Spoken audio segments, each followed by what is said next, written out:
Vamos prosseguir nos nossos estudos de eletrônica.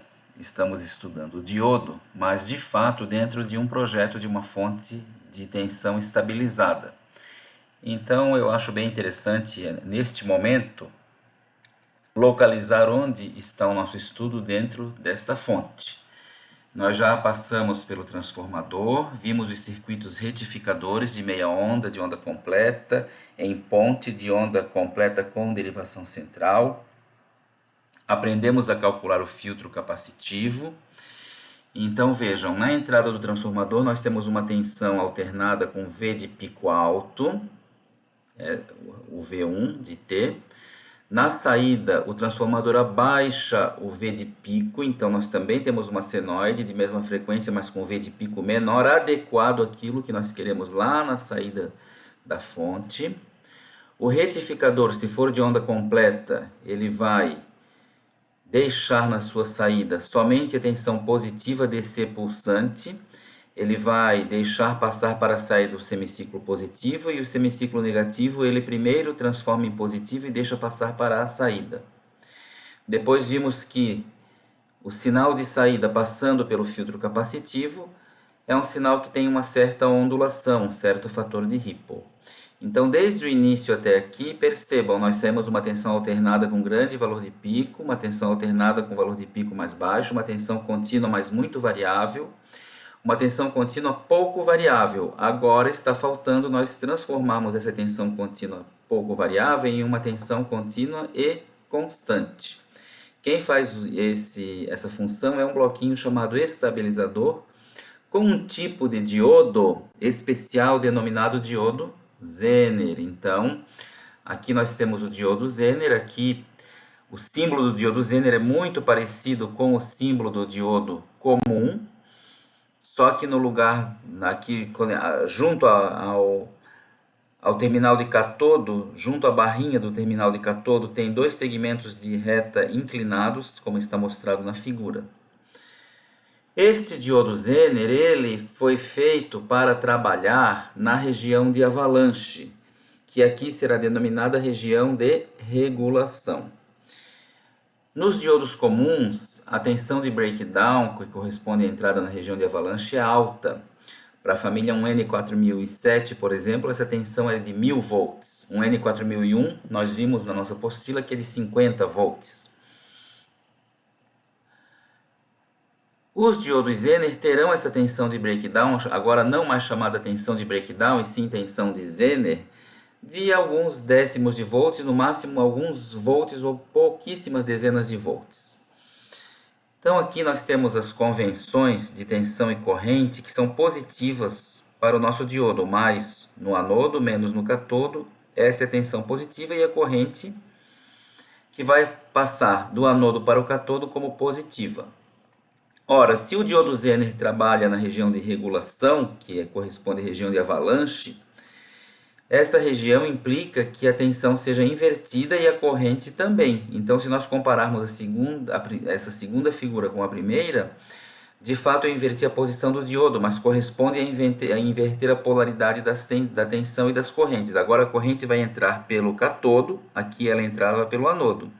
E o mais da tensão agora está no catodo, aqui ele estava no anodo. Então, essa inversão de polaridade da tensão e de sentido das correntes, ou da corrente, significa que nós vamos trabalhar no lado negativo do eixo das correntes e no lado negativo do eixo das tensões. Que nós já conhecemos isso daqui, né? Isso daqui é a curva característica de um diodo na região de polarização reversa e a partir de VZ a região de avalanche, que aqui é chamada região de regulação. Então, o que vai acontecer? Se nós garantirmos que o diodo Zener seja percorrido por uma corrente de catodo para o anodo, entre um valor IZ mínimo e IZ máximo, tal que IZ mínimo e IZ máximo garantam que o diodo opere sobre esse segmento de reta vermelha onde eu estou passando o cursor, vejam, o IZ mínimo até IZ máximo vai ficar variando, a corrente fica variando entre IZ mínimo e IZ máximo, o ponto de operação do diodo variará sobre este segmento de reta aqui, sobre a curva característica. Porém, a projeção desse ponto no eixo das tensões praticamente não sofre alteração. Então, se eu estiver em Z mínimo, o ponto de operação do diodo está aqui. Se eu estiver em Z máximo, o ponto de operação está aqui. Para qualquer valor intermediário entre Z mínimo e Z máximo, por exemplo, um ponto bem aqui no meio, para IZ, vai cair um ponto de operação no diodo aqui, que a projeção sobre o eixo das tensões é VZ.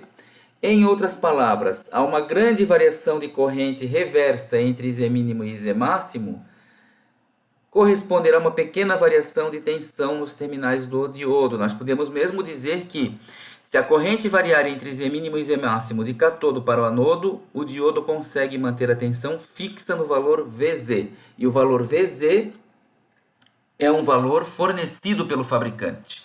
O fabricante, de fato, fornece para nós a potência que o Zener pode dissipar, a potência máxima, e a tensão de Zener. São as duas características que o fabricante vai fornecer para nós.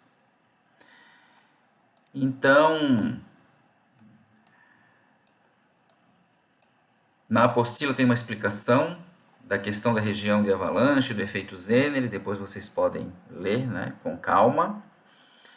E aqui está o símbolo do diodo Zener, como eu já expliquei para vocês. E vamos ver então como é que a gente, para conectar o diodo num circuito, como é que a gente garante que ele vai trabalhar entre Z mínimo e Z máximo. O fabricante vai fornecer a potência e a tensão de Zener. Como a potência que o fabricante fornece é a potência máxima, se nós aplicarmos na fórmula P igual a V vezes I, então a potência igual a tensão de Zener, que é a tensão a que ele estará submetido, vezes uma corrente que será Z máximo, dado que a potência é a potência máxima. Passando a tensão para o outro lado, eu calculo o IZ máximo. Alguns fabricantes fornecem o IZ mínimo, mas se o fabricante não fornecer o IZ mínimo, há uma fórmula prática para o cálculo do IZ mínimo. A gente adota que o IZ mínimo é igual a IZ máximo sobre 10. Não há uma comprovação dessa fórmula, mas de tanto fazer, a gente sabe que na prática isto funciona. Então, todas as vezes num problema que nós não tivermos o IZ mínimo, basta fazer IZ máximo sobre 10.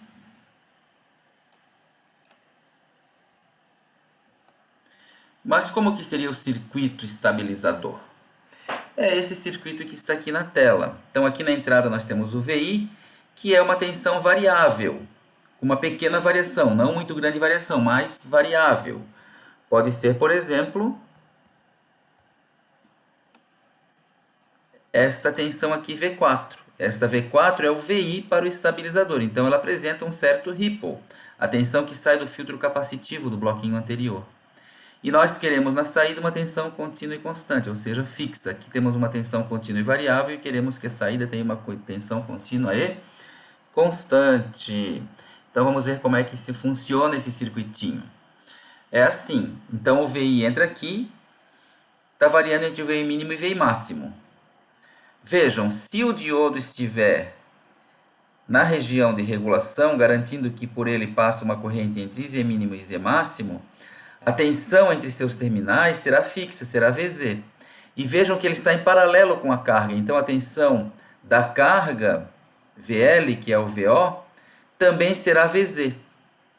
Então, se nós garantirmos que o diodo está operando entre IZ mínimo e IZ máximo, a tensão sobre a carga será VZ e será fixa. Ora, se eu tiver uma tensão fixa sobre a carga e a carga é uma resistência fixa, a corrente na carga também será fixa. Então, mesmo que a gente varie a tensão na entrada entre VI mínimo e VI máximo, a corrente na carga será fixa. Então, se a tensão aqui aumentar, essa corrente aumentará e a corrente na carga é fixa. Então, qual é a corrente que vai aumentar aqui? De fato, vai aumentar a corrente no diodo. Então, conforme variar a tensão VI, variará a corrente sobre o diodo Zener. Então, nós temos que garantir que as variações na carga não tirem o diodo da região de regulação, que ainda assim ele esteja operando entre IZ mínimo e IZ máximo. Para isso, nós temos que determinar um valor adequado para essa resistência. Então, vamos ver como é que funciona isso. imagine que nós tenhamos aqui o VI mínimo. Se nós temos o VI mínimo, a menor tensão na entrada vai provocar a menor corrente no diodo. Que resistência eu vou colocar aqui? Ora, se eu tiver uma grande resistência aqui, resistência é oposição à passagem da corrente. Então, uma grande resistência associada a uma tensão mínima vai provocar a menor corrente. Então, aqui eu estabeleço o limite máximo para RS. O RS máximo é correspondente à menor corrente. E a tensão mínima também é correspondente à menor corrente. Então, equacionando esse circuito aqui, fazendo a lei de Kirchhoff das tensões aqui, a lei de Kirchhoff das correntes nesse nó, e a lei de Ohm na resistência, nós facilmente vamos encontrar que a fórmula para o RS máximo é VI mínimo menos VZ dividido por IZ mínimo mais IL, onde VI mínimo é a tensão mínima na entrada, VZ é a tensão do diodo Zener, dada pelo fabricante, IZ mínimo é a mínima corrente que o diodo pode conduzir. Se ele conduzir uma corrente abaixo de IZ mínimo, ele sai da região de regulação, e L é a corrente de carga. Vejam só, se por um acaso a corrente IZ ficar abaixo de IZ mínimo, ficar aqui, por exemplo, então provavelmente nós tenhamos uma tensão sobre o diodo em módulo menor do que o VZ. Porque o ponto de operação sairá daqui e virá para essa região aqui, ó. Por outro lado, se nós tivermos uma corrente maior do que IZ máximo, aí o diodo vai queimar. Então, nós não podemos deixar a corrente no diodo ir abaixo de IZ mínimo para garantir que a tensão sobre os seus terminais permaneça VZ.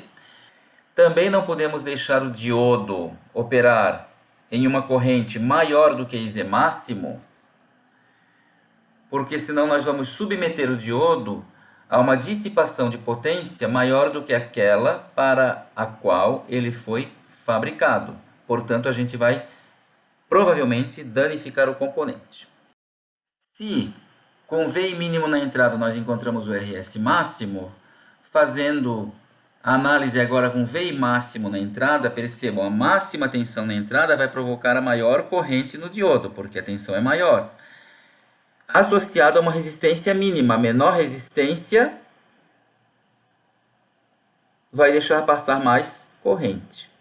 Então, sob essas condições, nós vamos encontrar a fórmula para o RS mínimo. Muito bem, então nós encontramos um intervalo de valores para a resistência RS, entre RS mínimo e RS máximo. Se nós conectarmos uma resistência maior do que RS máximo, o que poderá acontecer?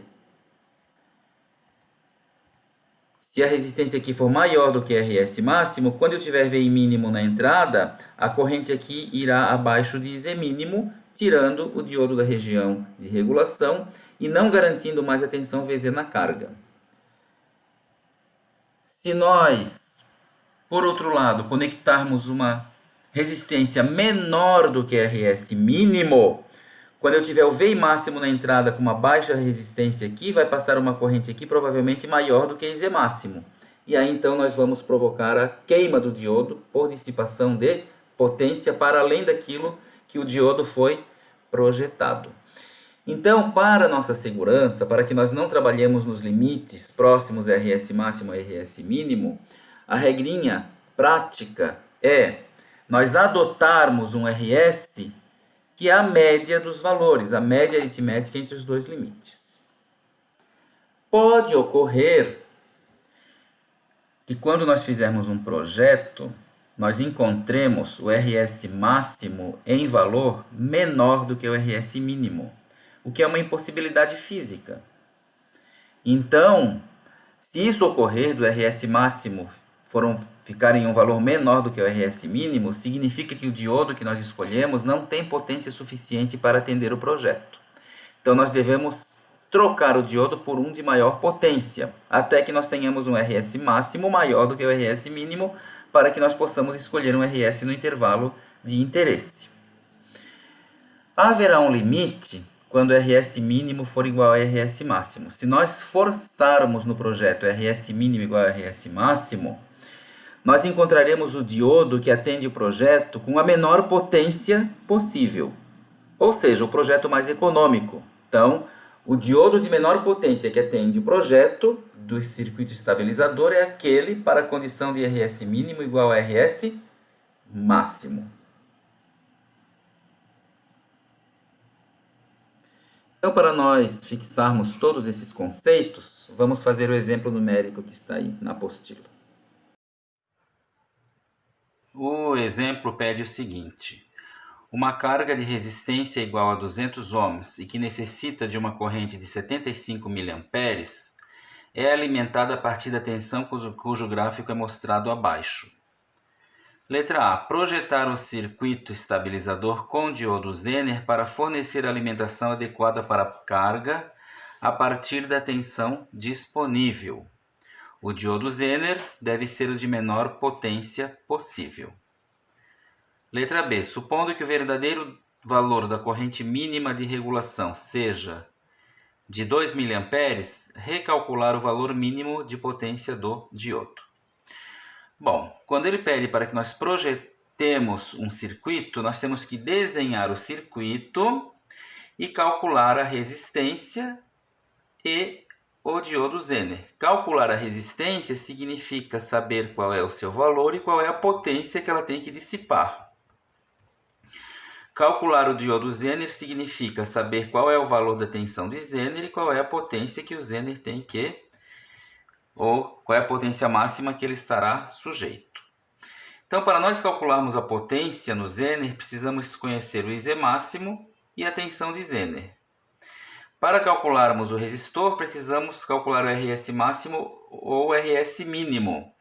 Nesse caso aqui, há uma indicação que o diodo Zener deve ser o de menor potência possível. Portanto, nós temos que forçar nesse projeto, pelo que nós vimos na teoria, que o RS mínimo seja igual ao RS máximo. Então, se nós calcularmos o mínimo ou o máximo, já vamos calcular o RS porque eles serão iguais. Bom, o que nós temos? O que o problema fornece? Ele forneceu uma resistência de carga, RL, igual a 200 ohms. Está aqui o RL. Uma corrente L de 75 miliamperes. Ora, se eu conheço a corrente e a resistência de carga, eu conheço o VL, que é RL vezes IL. Portanto, 200 vezes 75 vezes 10 na menos 3, que vai dar 15 volts. Então, de fato, a carga que é uma tensão de 15 volts contínua e constante. Como a carga, o VRL é a tensão sobre a carga, ou VL é a tensão sobre a carga, e está em paralelo com o Zener, então os 15 volts obrigatoriamente deverão ser a tensão de Zener. Então isso nós já descobrimos, por causa da exigência da tensão na carga. Agora falta nós calcularmos a potência no Zener, portanto descobrir IZ máximo. Vejam só, até a letra A nós não conhecemos o IZ mínimo, porque só na letra B que nós vamos supor que o IZ mínimo é 2 mA. Então, para a letra A, o nosso IZ mínimo será IZ máximo sobre 10. Se nós substituirmos as fórmulas de RS mínimo e RS máximo aqui associada a esta condição, nós vamos conseguir uma equação com uma única incógnita, e esta incógnita será o IZ máximo que nós procuramos. Então vamos fazer. Quem é o RS mínimo? É VI máximo menos VZ dividido por quem? Por IZ máximo mais IL.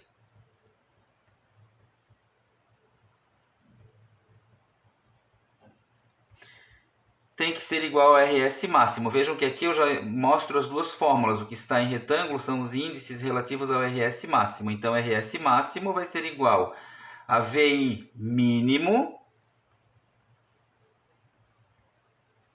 menos VZ dividido por IZ mínimo. Mas nós sabemos que IZ mínimo é IZ máximo sobre 10. Então, vamos botar aqui. IZ máximo sobre 10. Mais IL. Então, quem que nós conhecemos dessa equação e quem nós não conhecemos? Conhecemos o VI máximo e o VI mínimo? Foi dado, ó, é uma tensão de entrada variando entre 25 e 30, e na saída eu quero 15. Portanto, isso daqui é o VI mínimo, e isso daqui é o VI máximo. Então, vamos substituir. VI máximo 35, menos VZ, que é 15.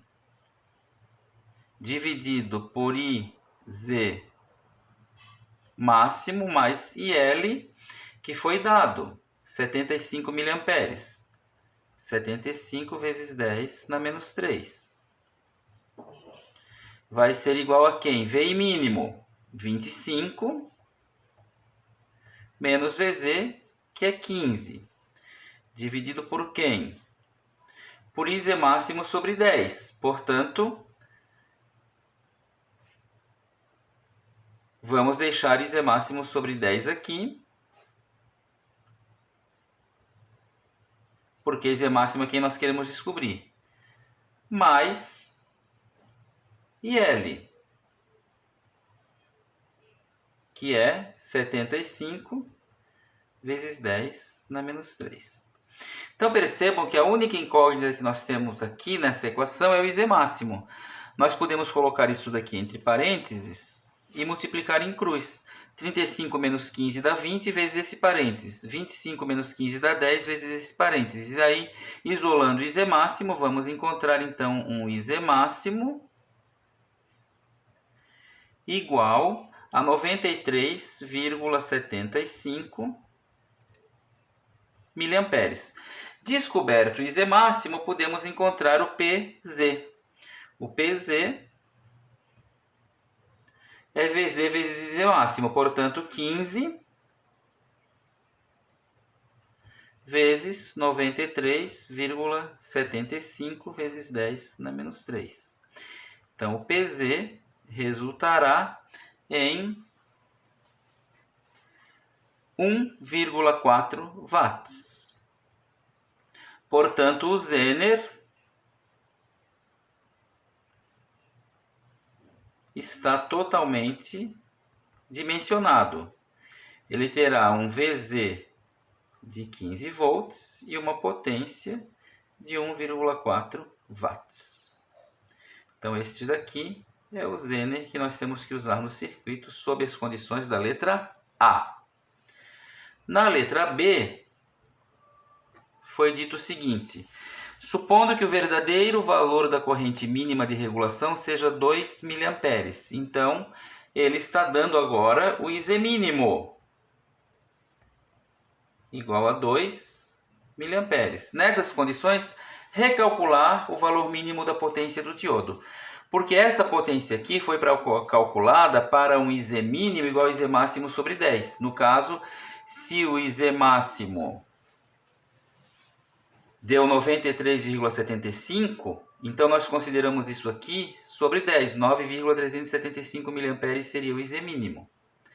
Mas, de fato, o fabricante agora informa, não, o IZ mínimo não é esses 9,375 mA, é 2 mA. Então, qual seria a potência do diodo?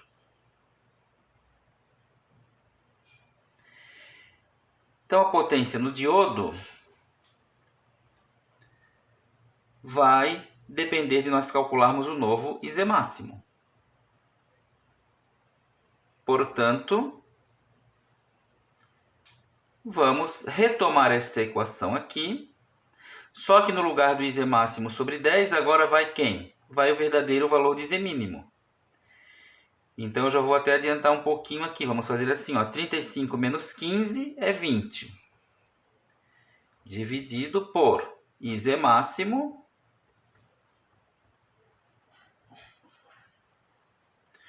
mais 75 vezes 10 na menos 3 é igual. 25 menos 15 é 10, dividido por quem? E no lugar de IZ máximo sobre 10, que equivalia ao IZ mínimo, agora é 2 mA. 2 vezes 10 na menos 3, mais 75 vezes 10 na menos 3. Agora aqui ficou fácil, né? Aqui, somando os dois, dá 77 vezes 10 na menos 3 vezes 20. Passa esse 10 dividindo, faz uma continha aqui. Vamos encontrar um IZ máximo de 79 miliamperes. Então, vejam, se nós considerarmos essa corrente IZ mínimo, o IZ máximo não é mais 93,75 miliamperes. Ele cai para 79 miliamperes. O que resultará num PZ de 15 vezes 79 vezes 10 na menos 3. Portanto, num PZ agora de 1,185 watts. Então vejam, se nós considerarmos que o IZ mínimo é 2 mA, não esta aproximação, de fato o diodo vai dissipar 1,185 watts. Por que a gente fez esse problema deste jeito? Para vocês perceberem que esta regrinha aqui, ela vai a favor da segurança. Quando nós não sabíamos o IZ mínimo, nós usamos a regrinha e encontramos que o diodo vai dissipar 1,4 watts. De fato, ele vai dissipar 1,18 watts. Mas como eu vou comprar um diodo que aguenta pelo menos 1,4, ele vai, com certeza, trabalhar folgado, porque de fato ele vai dissipar 1,18. Ficou faltando, para que nós finalizássemos o problema, o RS. Vejam, nós fizemos RS mínimo igual a RS máximo. Então, se eu calcular o RS mínimo, eu tenho o valor do RS. Então, o RS mínimo, que é igual ao próprio RS, porque é igual ao RS máximo, é VI máximo, que é 35, menos VZ, que é 15, dividido por IZ máximo. Nós estávamos na letra A, portanto, vamos retomar o IZ máximo da letra A. 93,75 vezes 10 na menos 3, mais o IL, que é 75 vezes 10 na menos 3.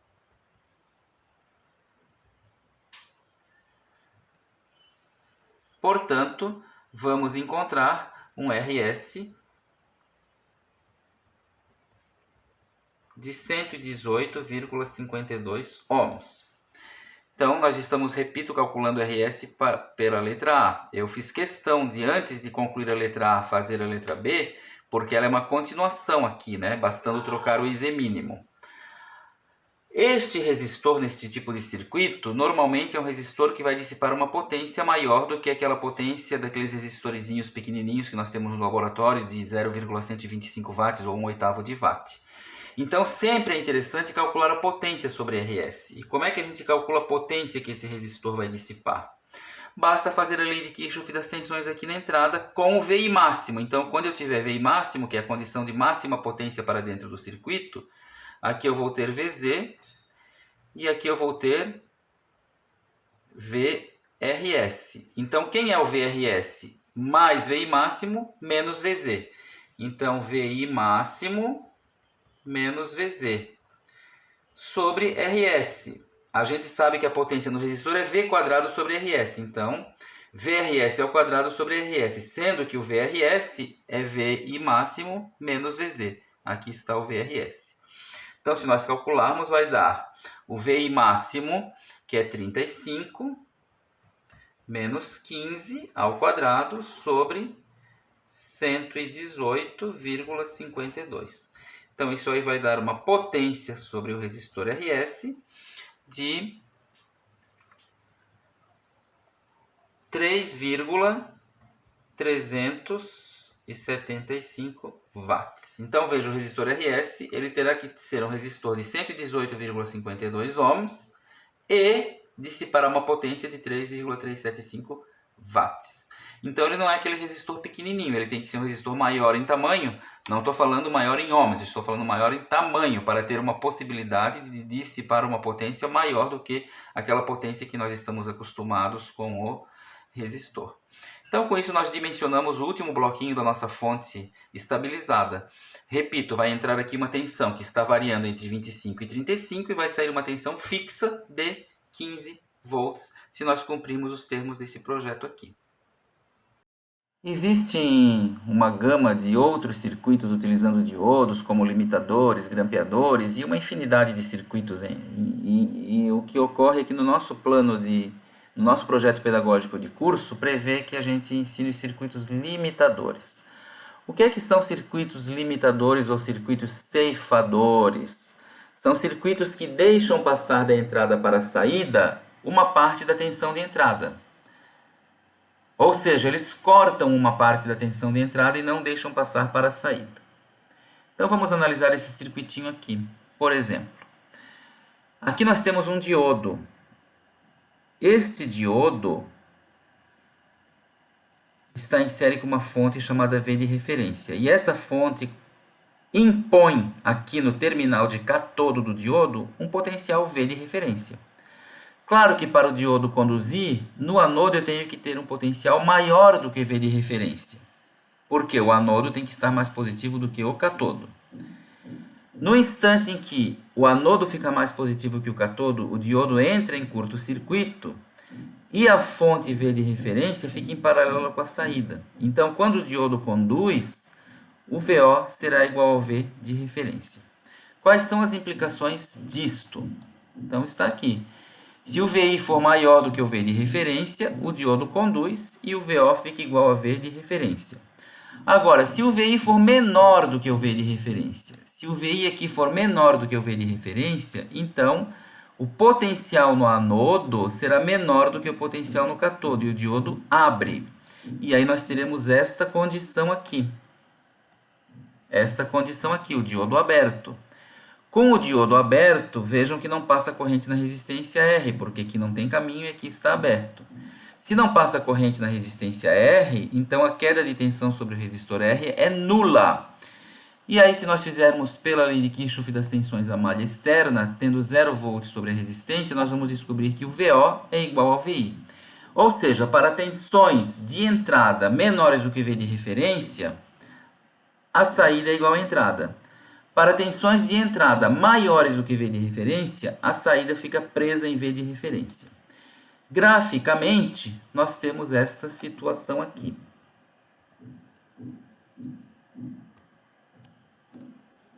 Vejam, aqui nós temos uma tensão VI de entrada senoidal. E nós marcamos sobre o gráfico do VI o nível V de referência. Tudo de VI que estiver acima de V de referência será cortado. A saída ficará presa em V de referência se o VI for maior que V de referência. Tudo que estiver abaixo de V de referência, então para essa situação a saída será igual a VI. Então vejam, esse pedacinho do VI que está aqui onde eu estou com o cursor é menor do que o V de referência, portanto ele aparece na saída. O efeito disso é o seguinte, é que a saída é igual à entrada cortada no nível V de referência. Então, o verbo ceifar significa cortar. Então, a saída é ceifada no nível V de referência. A parte de cima da saída não aparece na saída.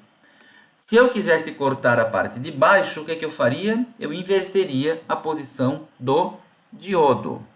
Se eu quiser alterar o nível de ceifamento, eu troco o valor da fonte V de referência. Muito bem. Então, aqui nós temos um circuito que nessa primeira parte aqui, ele é um ceifador igual que nós acabamos de ver. Ele ceifa a parte de cima da onda. Esse outro ramo foi inserido aqui com o diodo invertido, significando que ele vai ceifar a parte de baixo da onda. Mas em qual V de referência? No V de referência 2. Quanto vale o V de referência 2? É o potencial aqui no anodo, que vale menos V de referência 2. Então, esse circuito aqui, por causa deste ramo, vai ceifar a parte de cima da onda a partir de V de referência 1, conforme nós já estudamos. E esse outro ramo aqui vai ceifar a parte de baixo em menos V de referência 2. Então, a análise está feita aí. O que importa para nós agora é olharmos o gráfico, como é que ficou. Vejam, o primeiro ramo ceifa a parte de cima em V de referência 1 e o segundo ramo ceifa a parte de baixo em V de referência 2. Então, este é denominado um circuito ceifador de 2 níveis, porque ele está ceifando tanto a parte de cima quanto a parte de baixo do sinal de entrada. Porém, este circuito não é um circuito muito prático. Por quê? Porque ele tem fontes de tensão. Imaginem esse circuito operando lá na área, numa área industrial, com duas baterias dentro dele. Ora, de tempos em tempos, essas baterias terão que ser trocadas, porque uma bateria, a gente sabe que é uma reação química que ocorre lá dentro, que mantém a diferença de potencial entre os polos. Com o tempo, essa reação se esgota e o efeito físico é que a tensão entre os polos da bateria vai caindo. Então, não é interessante nós implementarmos circuitos com baterias. Porém, com diodos Zener, nós temos um circuito que faz a mesma função sem uso de baterias. E que está aqui abaixo. Vejam, este primeiro circuito é equivalente a este. Os dois diodos estão em série, então os dois fazem a mesma coisa, são circuitos equivalentes. O que acontece aqui? Se o VI for com mais em cima e o menos embaixo maior do que o VZ1, esse diodo de cima ficará com VZ1 e o de baixo estará diretamente polarizado, portanto, em curto. Então, se o VI for maior do que o VZ1, o V0 fica preso em VZ1.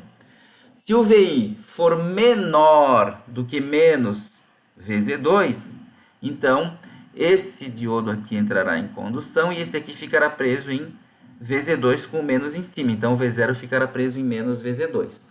Então as tensões de Zener aqui definirão os limites de ceifamento. O diodo 1 define o ceifamento da parte de cima da onda, o diodo 2 define o ceifamento da parte de baixo da onda. Qualquer tensão na entrada entre VZ1 ou VZ2 provocará com que um dos dois diodos esteja aberto, e aí o VO fica igual ao VI. Então aqui nós temos um ceifador chamado ceifador de dois níveis, implementado com diodos Zener, portanto sem fontes de tensão. Então agora nós vamos resolver este exemplo numérico para que vocês fixem bem este tipo de conteúdo.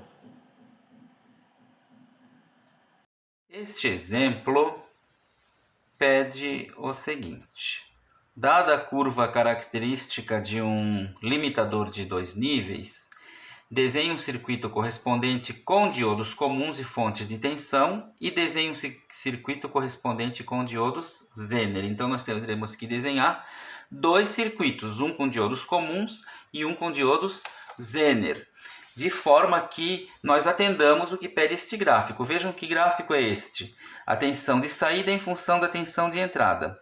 À medida que a tensão de entrada sobe 1, 2, 3, 4, a tensão de saída sobe igual 1, 2, 3, 4. Então, até 4 volts, o VO é igual ao VI. Acima de 4 volts, o VI sobe, mas o VO fica preso em 4. Então, esse circuito aqui tem um limite superior de limitação da tensão, que eu vou chamar de V de referência 1 igual a 4 volts. Por quê? Porque acima de 4 volts em VI, a saída fica presa em 4. Seguindo o mesmo raciocínio, ele terá um limite inferior, que eu vou chamar de V de referência 2. Vejam só, se a tensão de entrada vai ficando negativa, menos 1, a saída menos 1. A tensão de entrada menos 2, a saída menos 2. A tensão de entrada menos 3, a saída menos 3. A tensão de entrada menos 4, a saída menos 3. A tensão de entrada menos 5, a saída menos 3. Então, a partir de menos 3, há um ceifamento.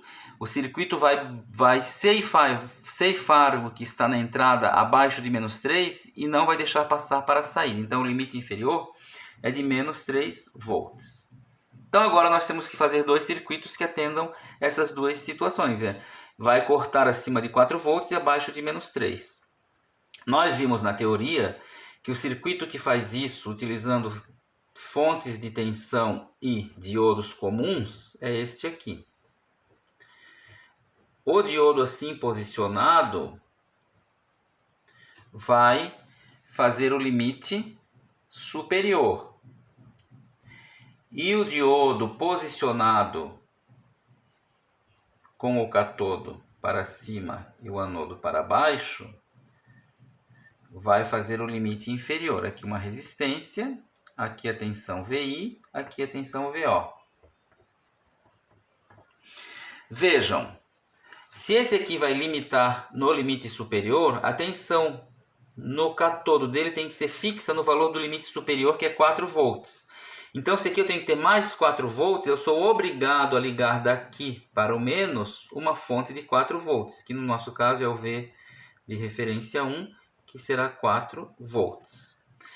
Seguindo o mesmo raciocínio, aqui eu tenho que ligar uma fonte de 3 volts com o menos no anodo. Então, V de referência 2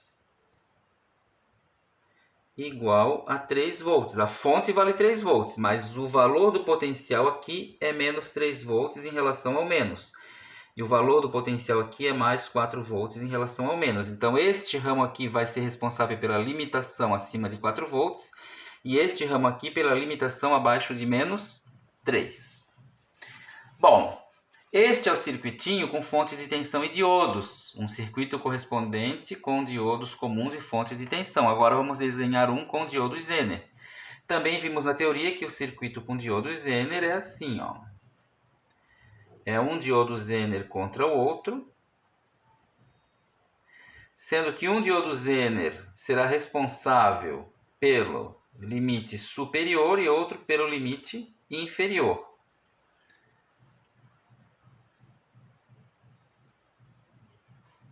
Então, aqui nós temos o VI, aqui o VO, aqui um resistor. Nós vimos que este diodo aqui, quando estiver na região de regulação, ficará com mais e menos, vamos chamar de diodo 1, VZ1.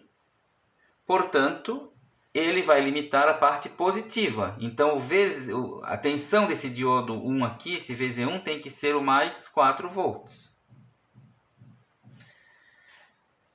Esse diodo aqui vai limitar a parte negativa. Quando ele estiver na região de avalanche, ele terá 3 volts assim. Então, fica menos 3 aqui. Então, esse aqui será o VZ2. Então, eu preciso de 2 diodos ligados assim. Ou eu posso trocar a posição deles, mas também tem que levar junto o valor da tensão. Um diodo com o catodo para cima, cuja tensão de Zener seja 4 volts, e um diodo com o catodo para baixo, cuja tensão de Zener seja 3 volts. Esse aqui será o responsável pelo limite inferior de ceifamento, esse aqui pelo limite superior de ceifamento.